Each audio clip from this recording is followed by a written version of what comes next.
a while to start. There it goes. All right. So I asked you at the beginning of class to go ahead and open up Google Classroom and to check the grades that you have for your EdPuzzles.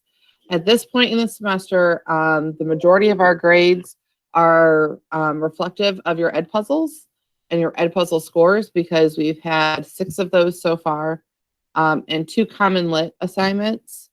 So the majority of your grade right now is the EdPuzzle scores.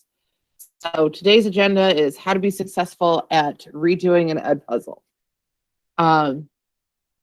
So if you go into your scores at this point in time, I'm just going to go ahead and show you one more time how to check your scores on things. So I'm going to switch to a student account here. We're going to switch over to my son's, even though he doesn't have anything to share, just so that nobody feels like their information is being shared here.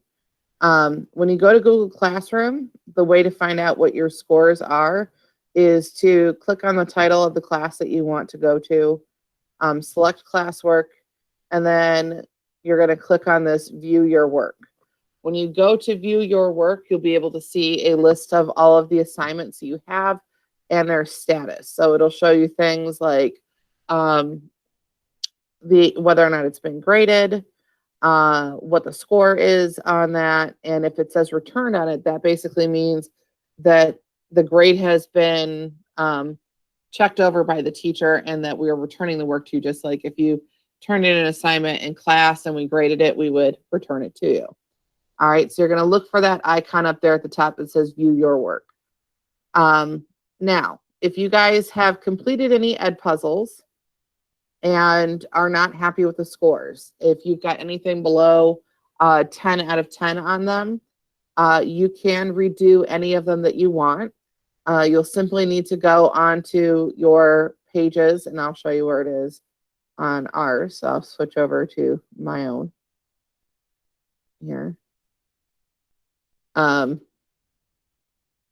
So on our classwork pages, that's all in the same place for all of my classes.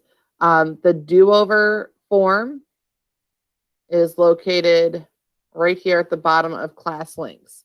So you can complete a do-over form for any one of the assignments. Each assignment does require a different do-over form.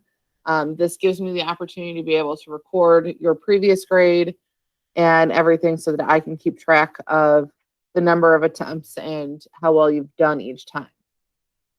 So with that being said, I want to show you, once you've done that and I've unlocked an assignment for you, what to do. So before you fill out your request, this is what you should actually be doing. Don't send in the request until you've taken the steps. So go into your EdPuzzle, and then you can go to where it says completed assignments. All right, and you're going to have to click on show all, because basically what it's going to do is show you all of your assignments that you've completed. And you can, if you have more than one class that you're completing EdPuzzles in. So for example, in this account, Ms. Coffee has assigned some things for MDM, and there's a few assignments here for forensic sciences. I have selected English 4. So anything that you have below 100% on, you can redo. What I would tell you to do is figure out which one you want, open up a notebook, write down the title of that particular article or video rather, and then this is what we're going to do. You're going to click on it, and you can click on show your results if you'd like, but that's just going to give you the overall. But you'll see over here, it's got a little dot there for each one of the ones that you missed. So take note that you missed, or for this person, that they missed the last 2. And then they can come down and read each one of the questions and the correct answer. So they could write down their answers. So you could write down at the opening of the video, John Green shares with you a long list of the companies who support Crash Course and help fund the making of this video. What is the purpose of this? And the correct answer is he is trying to show how understanding where information comes from helps us to know the information is reliable. So he lists off all the different corporations, including universities that support it, to show us why that something is appropriate. So then when you get down here to, say, this first missed question. So for this person, it is the next to last one. They should write down, when you open a new tab to start reading laterally, what type of sources should you use to begin your lateral reading? So, and it says click all that apply. So here, there's a list of 5 different items. They did select Wikipedia, which is partially correct, but they forgot that they should be looking at more than one thing. They also need to look at fact-checking websites and possibly even newspapers. So those are the 3 things that you should be looking at first. So if you see, for example, a news article that says Trump wins lawsuit in Pennsylvania to overturn results, and you're like, well, that sounds unreliable. I haven't heard that from anywhere else. I can open up a tab. I can go to Wikipedia. I might not be able to find that there because Wikipedia is not going to have up-to-date news stories about that kind of thing. I should go to newspapers, and then I should look at fact-checking websites. So those 3 things may not be the like every single time I go to all 3, but I should probably hit at least 2 out of the 3 each time.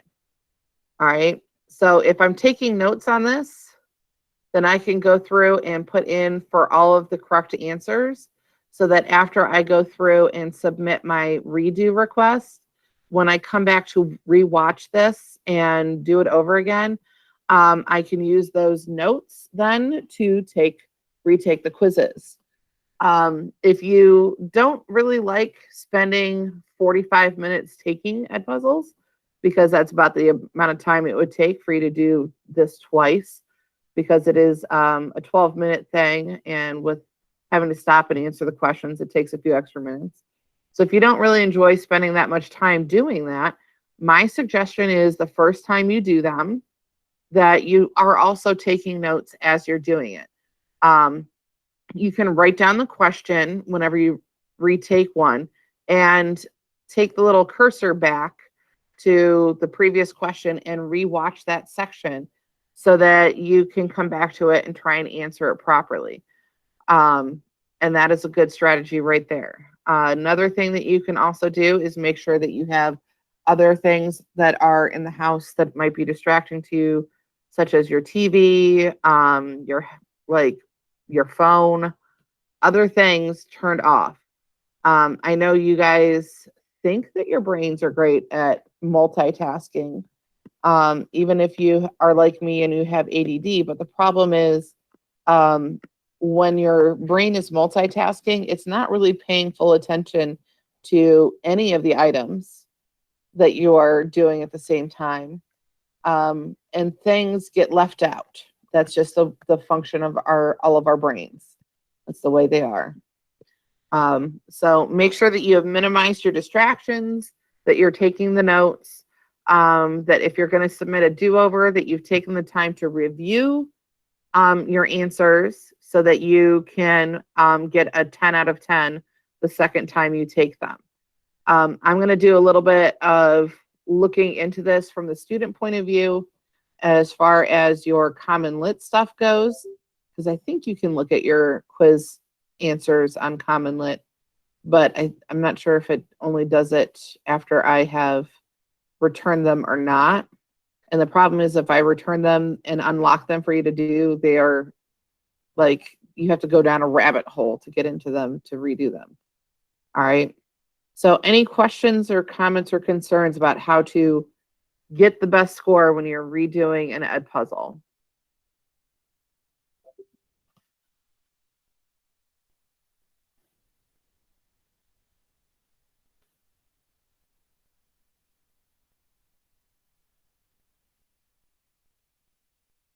All right, nobody is speaking up, so I'm going to assume there aren't any. Well, that is what I wanted to cover with you guys today, because I want you to have an opportunity